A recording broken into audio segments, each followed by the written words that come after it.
Assalamualaikum warahmatullahi wabarakatuh.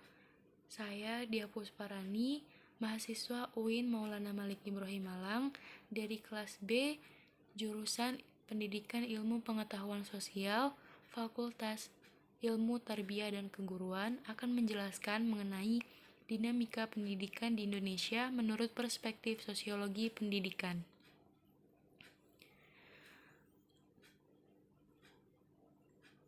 Yang pertama adalah pengertian dari dinamika pendidikan itu sendiri. Kata dinamika berasal dari bahasa Yunani, yaitu dynamics, yang bermaknakan kekuatan atau force. Dinamika juga berartikan adanya interaksi dan interdependensi antara anggota kelompok yang satu dengan anggota kelompok secara keseluruhan. Sedangkan kata pendidikan berasal dari bahasa Latin yaitu ducer yang memiliki arti menuntun, mengarahkan, atau memimpin. Dan jika ditambahkan awalan e menjadi educer yang berartikan keluar.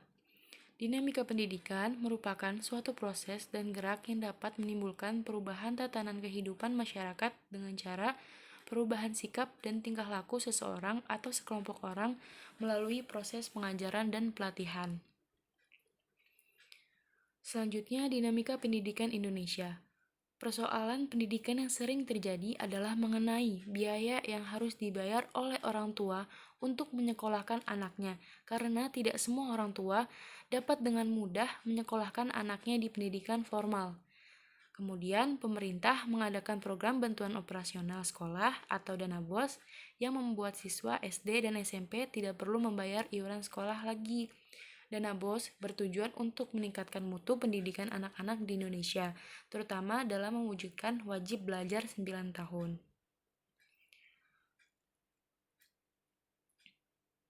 Kemudian, dinamika pendidikan di Indonesia dalam perspektif sosiologi pendidikan. Kemiskinan membuat orang-orang sulit mengembangkan pendidikan karena biaya yang semakin merangkak naik. Menurut Marxis sosialis, tujuan pendidikan adalah membangun karakter atau karakter building manusia yang tercerahkan, di mana suatu kondisi mental yang dibutuhkan untuk membangun suatu masyarakat yang berkarakter progresif, egaliter, demokratis, berkeadilan, dan berpihak terhadap kaum-kaum tertindas. Yang kemudian pada adanya tuntutan era globalisasi mendorong berkembangnya pola pendidikan yang terjadi di Indonesia ke arah pendidikan yang lebih materialistik. Banyak orang dari kalangan bawah yang merasa bahwa sekolah adalah tempat untuk menghabiskan uang.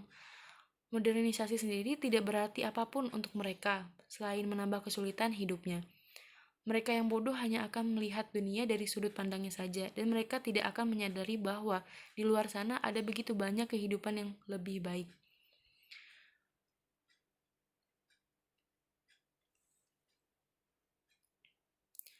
Allah Subhanahu wa Ta'ala telah berfirman dalam Al-Quran surat Al-Mujadalah ayat 11 yang berbunyi, A'udzubillahi minasyaitonirrajim. Bismillahirrahmanirrahim. Yarfa'illahu alladhina amanu minkum walladhina utul ilma darajatillahu bima ta'maluna khabir. Yang artinya, Allah akan meninggikan orang-orang yang beriman di antaramu dan orang-orang yang diberi ilmu beberapa derajat, dan Allah Maha mengetahui apa yang kamu kerjakan.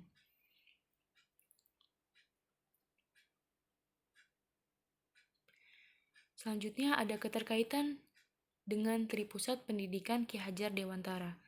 Tripusat pendidikan yang dimaksud sendiri adalah mengenai lingkungan pendidikan yang meliputi pendidikan di lingkungan keluarga, pendidikan di lingkungan sekolah, dan pendidikan di lingkungan masyarakat. Keterkaitannya adalah, pertama, orang tua akan melaksanakan kewajiban sebagai pendidik pertama anak di dalam keluarga, yang kemudian keterbatasan yang dimiliki oleh orang tua tersebut dalam mendidik anak di rumah, akhirnya prosesnya dilanjutkan di sekolah, yang kemudian masyarakat akan menjadi fasilitator bagi peserta didik untuk mempraktekkannya langsung apa yang didapat di sekolah. Terima kasih telah melihat video saya. Wassalamualaikum warahmatullahi wabarakatuh.